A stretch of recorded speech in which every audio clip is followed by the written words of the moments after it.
여러분 안녕하세요.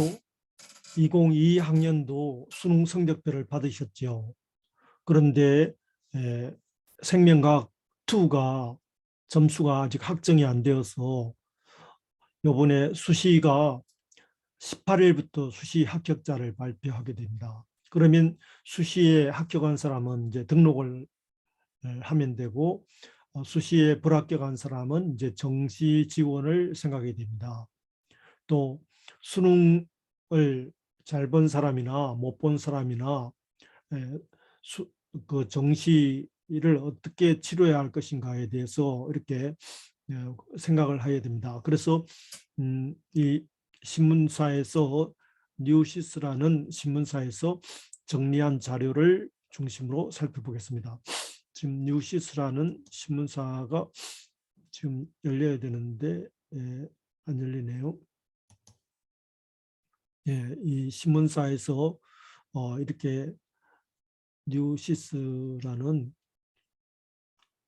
신문사에서 나온 자료를 중심으로 설명을 해보겠습니다. 뉴시스 자료입니다.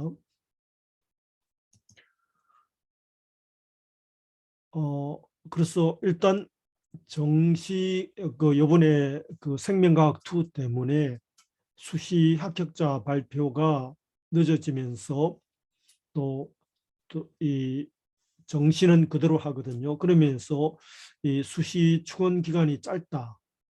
그렇기 때문에 수시를 다 채울, 작년보다도 수시를 이렇게 어, 추가 합격 발표하고 추가 등록이라든지 그런 가능성이 시간적으로 짧아졌기 때문에 그만큼 정시로 이어가는 인원이 많아질 것이다. 이런 가능성이 있습니다. 굉장히 또 올해 수능이 굉장히 어려웠기 때문에 수능 최저 등급을 못 맞춘 학생들이 많을 것이다. 거기에 따라서 정시 인원이 늘어날 것이다. 이런 어떤 두 가지 기준이 있겠습니다. 수능이 어려워서 최저 등급을 못 맞춘 사람이 많고, 그 다음에 수능 추가 합격을 발표해도 기간이 짧아서 채우지 못할 것이다 라는 그런 어떤 두 가지 전망 때문에 수시 미등록 인원에서 정시 인원이 늘 것이다, 이런 전망이 있습니다. 그래서 이영덕 대성학력개발연구소 소장은 최근에 수시에서 정시로 이월되는 이런 줄어드는 추세였지만 고대, 연대 등 정시로 이월되는 일이 상당히 많다. 거의 몇백 명 정도로 알고 있었거든요. 특히 또 최종 반드시 이제 정시 지원할 때는 최초의 그 정시 모집 인원에다가 정시에서 이월되는 인원을 반드시 고려하여서 생각해야 되겠다. 최초에 발표된 정시 인원이 최종 정시 모집 인원이 아니다. 그런 것을 생각해야 된다는 그런 취지겠네요. 이제 두 번째는 또 굉장히 그 올해 수능이 그 최초로 수능이 바뀌었거든요. 수능이 그 국어와 수학에서 이 2015 교육과정에 따라서 이렇게 같이 과거에 수학과와 나가 있는 게 아니고 이렇게 수학을 같이 보게 된 거죠. 거기에 따라서 지금 발표된 자료에 의하면요, 그 이과생들이 많이 선택하는 기하라든지 미적분, 특히 미적분에서 많은 거죠. 미적분에 택한 학생들이 수학에서 등급을 높게 받더라, 그런 겁니다. 특히 확률과 통계를 선택한 수학 학생들은 표준 점수에서도 같은 점수라도 한 2, 3점 낮더라, 그런 걸 그런 데이터도 있거든요. 거기에 따라서 굉장히 이과에서는 또 원래 약대 지원이라든지 굉장히 기회가 많아져서, 또 이과에서 이렇게 수학에서 고득점을 받은 사람들이 문과로 교차 지원을 경영학과라든지 이렇게 교사 지원을 하게 되거든요. 그에 따라서 상대적으로 공대라든지 자연대가 경쟁률이 낮아질 가능성이 있다. 이과에 약대도 천 몇백 명 이상 선발하게 되고 또, 또 나주에 에너지 대학도 생기고 또 의학과 인원도 조금 증가되고 해서 이렇게 굉장히 많은 변수가 있다. 그렇습니다. 그래서 이 문과이과 모두 지난해보다 표준 점수 합격선이 높아질 것이다. 통합형 수능, 그러니까 원래는 통합형 수능으로 문과는 상위권 지원층이 얇아진 반면에 이과는 두터워졌다. 따라서 문과는 굉장히 등락폭이 클 것이다. 이과는 치열한 눈치싸움이. 그래서 이런 변수를 고려하는 거죠. 수학이 공통으로 되면서 또 이과생들이 수학에서 좋은 점수를 받으면서 이런 그 우수한 좋은 성적을 받은 수학에서 좋은 성적을 받은 이과생들이 어떻게 하냐에 따라서 문과의 교차 지원도 되고 그 다음에 의예과라든지 약대 이런 데 늘면서 또 반면에 공대라든지 자연대는 좀 경쟁률이 낮아질 것이다. 수학에서 우수한 학생들이 갈 데가 많다는 거죠. 그 갈 데가 많은 것 중에 하나도 이 경영학과 등 우수대 경영학과로 지원을 한다든 등 그런 걸 볼 수 있겠죠. 그래서 교차 지원이 가능성이 있다. 그래서 이 인문계 학생들은 끝까지 지켜봐야 되겠다. 그런 겁니다. 그 다음에 또 하나 변수는 이제 대학별로 이 정시의 반영 비중과 가산점이 있다. 예를 들어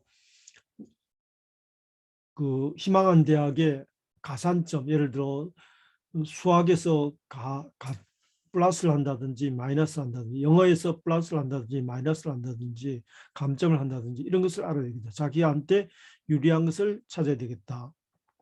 수능에서는 보통 그 네 가지 언수회 탐구 네 가지 가운데 네 가지를 다 반영하는 경우도 있고 세 가지를 반영하고 두 가지를 반영하는 경우도 있고 또 탐구 영역 두 개 가운데 한 과목만 반영하는 경우도 있고 그러니까 이런 것을 고려해야 되고 또 가군, 나군, 다군에서 어떻게 지원할 것이냐.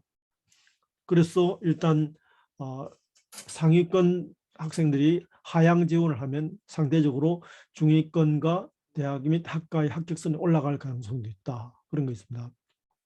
그래서 이 굉장히 또 정시 인원이 정부에서 40%를 늘리라고 해서 정시 인원이 늘어난 경향도 있고 그 다음에 또 합격선과 경쟁률은 지난해보다 떨어질 가능성이 있다. 정시 인원이 늘었 그만큼 그만큼 지원한 대학의 최종 지원 동향을 살펴봐서 최종 대학 및 학과를 결정하는 게 좋겠다. 그래서 상향, 그 다음에 적정, 안정 이렇게 그것도 골라야 되고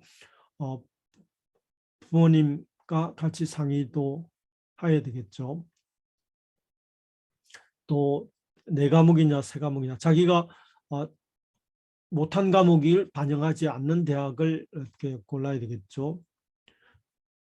또 탐구 영역도 있고 그 다음에 그 세 번의 지원을 어떻게 할 거냐 가군, 나군, 나군 할 때 한 개는 상향, 안정 뭐 이렇게 적정 이런 거라든지 이런 것을 고려해야 되겠습니다. 대학별 영역별 반영 비중과 가산점 그 다음에 자신이 유리한지 불리한지 그러니까 일단 그 전국의 대학에 관한 내용을 여러분들이 볼 수 없기 때문에 일단 그 가장 현실적인 것은 뭐 진학사나 UA 어플라이에서 지원해서 자기의 어떤 수능 점수를 입력하면 자기한테 가장 그 적합한 그런 유형이 추천되거든요. 그 중에서 이제 여러 개를 골라 가지고 부모님하고 상의를 하는 게 가장 좋다고 봅니다. 이미 그런 시스템이 다 구축이 되어 있기 때문에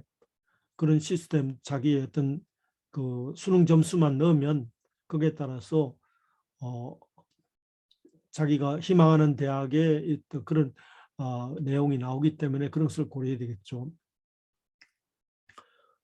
그 다음에 올해 또 변수는 수학에서 어떤 그 수학이 통합형 수능 때문에 수학 때문에 수학이 이과 학생들이 굉장히 높게 나와서 이 이과의 학생들이 갈 데가 많고 이 학생들이 어떻게 할 것이냐, 문과로 교차 지원을 어느 정도 할 것이냐 이런 것에 따라서 있고 그다음에 약대 같은 것도 새로 신설되었고 의학, 우수한 학생들은 의학학 계열에 집중되겠죠.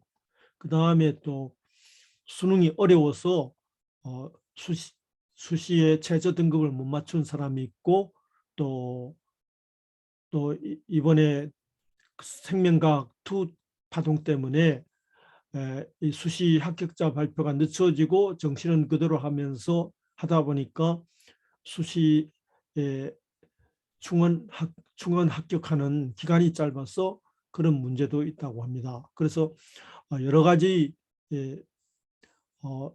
변수를 정시 지원 전략에서 지금부터 수능 성적표를 받았기 때문에 여러분들이 이런 것을 고려해야 하겠습니다.